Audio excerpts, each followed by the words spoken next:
Sa muli sa iyo. Ay, opo, yung tanong niyo po kanina, yung exchange rate po natin, ano naman unti-unti siyang, yung umabot siya ng 60, dahan-dahan naman po doon, no? Kumbaga, nag-confirm din naman yung ating central bank na nag-intervene naman sila, no? To smoothen the volatility para hindi, medyo gradual at bagya-bagya yung pagtaas. Kasi matagal na rin po dito sa 59 levels eh. Tama po. Kaya nagsarap po ng 60.10 just a few days ago. Yung high po niyan dati 59.95 eh. Kaya nandoon naman po sila. Pero syempre, kasi that is part of yung stabilizing the exchange rate. That's very important. Enable to stabilize inflation kasi marami pong ini-import ang ating bansa. We're a net importing country. So dumadagdag po yun sa sa gastusin sa pag-import pagka tulad yan. Although yun, nakatulong din na nandiyan yung central bank para gawing orderly and gawing stable yung exchange rate po natin kasi may track record naman po sila dito. Sir Mike, yung binabanggit na pakikialam ng pagkilos ng Bangko Sentral, yung pagpapalabas ng ating dollar reserve, pagbenta o pagbili, sa madaling salita po, pagpapatibay natin dollar reserve, epektibo ba itong paraan o mas kahit na sa sitwasyon ngayon dapat nating isipin na hangga't hindi natin control ang tensyon na nangyayari po sa Middle East, mangyayari po maaring hindi lang kasi Pilipinas ang apektado nito, pagkakaunawa ko pati sa ibang mga region merong pagtaas din ng forex nila tama ba Sir Michael? Ayaw po kasi lalo na sa mga developing countries. Kasi pagka may tulad dito, yung gera sa Iran at sa ibang part ng Middle East na nadamay. So pagka may geopolitical risk or may uncertainties globally, safe haven po yung dollar sa ibang, alam mo, ibang developing countries, no? Ay, siya po yung puntahan, no? Hanggat until the dust settles, no? Kasi syempre, yung langis, naakyat po kasi yung langis, yung presyo in recent days. Pero parang yung langis, mataas siya, totoo po, no? Near $100 per barrel. Pero nandito naman siya, familiar territory for most of the week na rin, no? Mga $95, $96. So nag-stabilize na po siya din dito, no? Hindi naman, parang hirap din siya muna umakyat above 100. Pero mahal pa rin po kasi ang pinanggalingan niyan, $67. And not all po kasi, yung mga pinangkat natin, halos lahat ng langis natin, ini-import ng Pilipinas yon, halos lahat ng langis na kailangan natin, mga petroleum. Kaya ang pambayad din po, dollar. Kaya siyempre, habang nag-import ng langis, yung mga bansa na tulad ng Pilipinas na medyo dependent karamihan sa oil requirements or petroleum requirements, o natural, pag nag-hedge po yung mga oil company, ang pambayad po dollar. Kaya ine-hedge din po yung dollar requirement. Tama yan. Sabi nyo nga, naging usap-usapan na natin yan sa mga bansa talaga na mas marami ho tayong inaangkat kaysa pinu-produce locally. Pag tumas talaga ang forex, yun talaga mga apektado. Kaya nga ating pinusumikapan na sana mabawas-bawasan natin yung dependence sa produktong petrolyo. Kasi yan ang numero unong umuubos ng ating pondo para sa pag-export, Sir Michael. Siya nga pala, may binabanggit kayo kanina, lalo-talo na ho yung patuloy na maaring tensyon sa gitnang silangan, pati yung patuloy na pagtaas po, pagmahal po ng dolyar.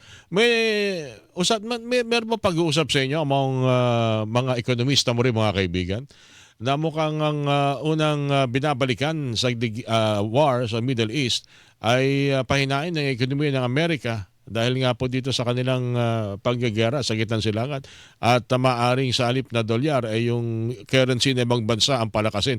May ganun ba kayo nakikita, Sir Michael?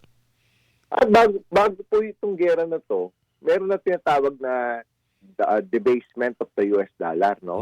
Kasi dahil nababa naman po talaga yung dollar bago yung gera, no? Nataon na naggera, syempre, naging safe haven po yun, no? Naging, dahil nga in-hedge yung dollar requirements ng mga, yung dito po yung nabanggit natin kanina. Pero prior to that, nung a few months ago, lalo na nung nag-New Year, tapos mga early February, yung dollar po nababa kasi yung sa buong mundo, no? Kasi ano po yan at least three factors.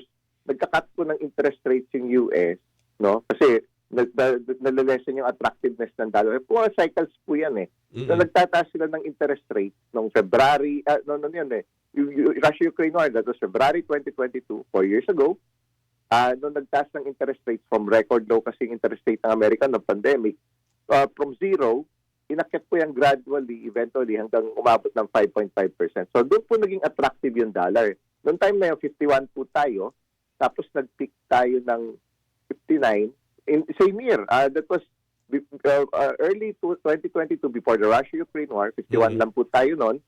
By around September of 2022, so in just 7 months, naging 59. So, kasi buong mundo, ganun din po yung nangyari. Yung dollar-yen, 115 lang po noon.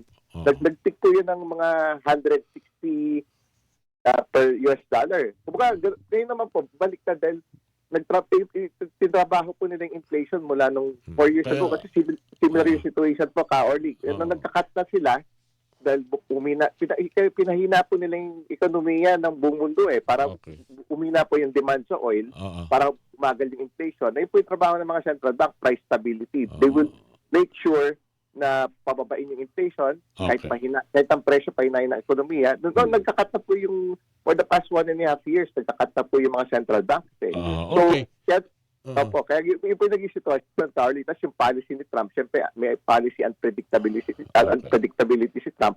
Hindi rin po nakatulong sa dolyar yun. At aminin man ng US o hindi, pag mahina yung dollar, that's good for their exports. Tapos may other factors. Okay. Kaya ako natanong yan, kasi ano nakikita ninyo sa magiging ekonomiya, hindi lang ng bansa, kundi ng buong mundo sa darating na mga araw? Lalo-talo na kung aabot pa na hanggang Mayo o Hunyo yung tensyon sa gitnang silangan. Ay, pahiwatig po kasi ni Trump, parang magbula pa po nung simula ng gera. Kasi ngayon, sakto, pakatlong linggo na po. Noong early part, sabi niya, 4 to 5 weeks Ayun po, parang naging consistent, no? Parang hindi naman po nagbago. Sabi nga nila, baka ito kahit yung Israel, sabi, it might end sooner daw, no? Kaya papahiwatig pa lang ng Prime Minister nila, no, a few hours ago. So, ito po kasi importante na ang kakaiba po kasi nito, ka-orly, yung kumpara sa 4 years ago. Although the world price, hawig din yung volatility, no? Kaya nga po yung mga presyo ng langis, yun, hawig, no? Almost 100 na, no? 4 years ago, ganun din po yung nangyari. Siyempre, yung epekto sa ekonomiya, hawig din po, no? Tataas yung mga presyo ng bilihin, tataas yung interest rate, no? May possibility na ganun, babagal yung ekonomiya, tama po kayo, kasi yung kita ng mga tao nababawasan imbis na yung disposable income, imbis na yung lumalaki yung gastusin sa pagbayad sa transport cost, sa langis, sa diesel, sa gasolina. So, mas kumukunti yung disposable income, yung pambili sa ibang bagay. Kaya magtitipid po yung mga tao. Kaya hihina po yung world economy, kahit yung mga negosyante, yung mga business sector, hihina rin yung, tataas yung cost Sanga-sanga po yan So, yun ang dapat natin tutukan. Sa ngayon, ang pwede na natin gawin kontrolin yung ating demand. Para yung ating of course yung consumption ay mamimit natin, kasama na rin yung pangangailangan natin sa mga produkto, lalo-talo na mga produktong inaangkat natin. Ganun yun, Sir Michael. Ano po?